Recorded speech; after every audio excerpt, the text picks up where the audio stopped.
Hey, my name's Martin Peters. I'm the group program director for a group of rehabs which includes Dara in Koh Chang, Alana in Chiang Mai and Jintara in Chiang Mai.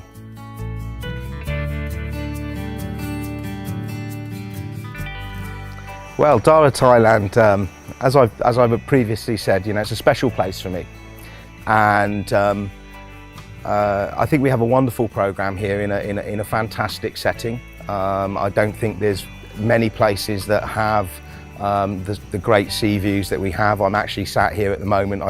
If I look over, I can see the sea.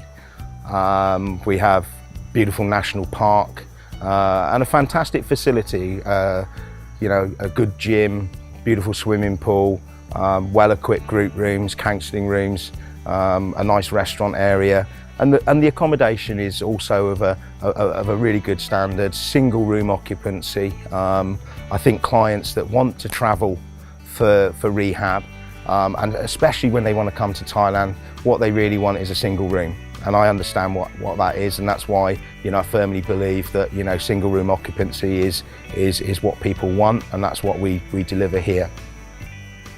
In terms of the program, I think we have a well-written program. We're always looking at changing the program. Programs are living things, and they always do need to be updated and evolve as they go along. There's always something new or something that we can do better, and we're always constantly looking at that. And that's a real strong belief of mine. I like my staffing team to be involved in the program development, and I also use the multiple contacts and colleagues that I know from around the world to give me good, honest feedback about our programs.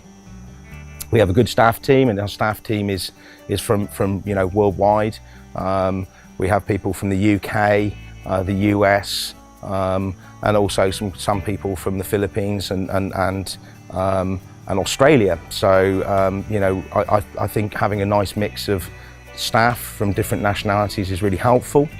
I do really believe in delivering high quality care at an affordable price as well. I think that's really important. So Dara is a great option for people that are serious about treatment, and if they really want to put the effort in, they will really get everything that they need from the program here.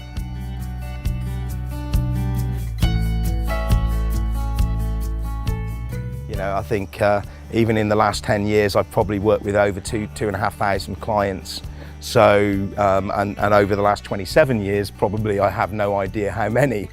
I think every single client that comes through, they have their own story, their own journey, and they're all impressive. I think anyone that actually comes to treatment, is courageous. It's a difficult step to take. And I really, I'm always impressed by people that make that effort to come. Some clients, they really struggle, and I understand that. And sometimes maybe they're not quite there yet, and they need to do a little bit more work, and maybe they need to, come back a couple of times before they get it right. But at the end of the day, it's really about meeting people where they're at. So in terms of case studies, well, there's lots. I mean, I can think of a client that I recently worked with, and really they they presented as very unwell when they first arrived. They had a provisional diagnosis of schizophrenia that was certainly exacerbated by significant marijuana use in their teenage years.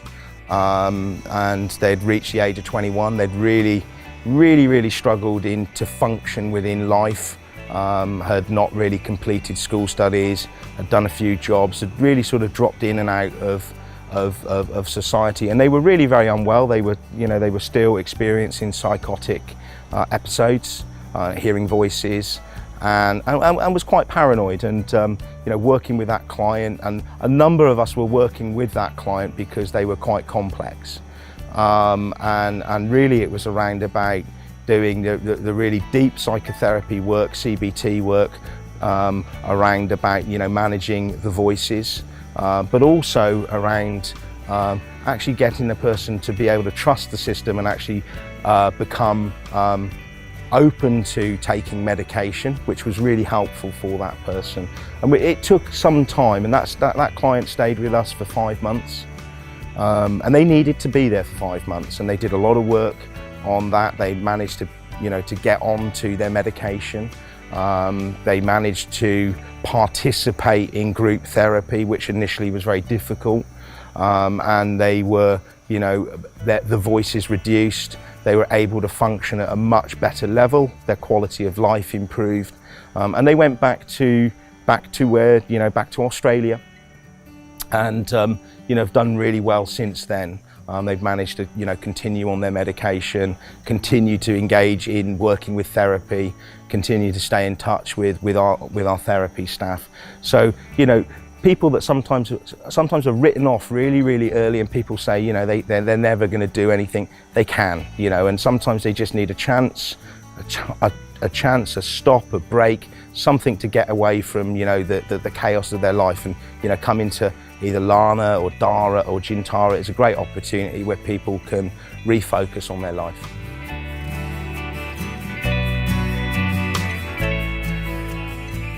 That's a great question, and I think that's the one that we often have to work with. I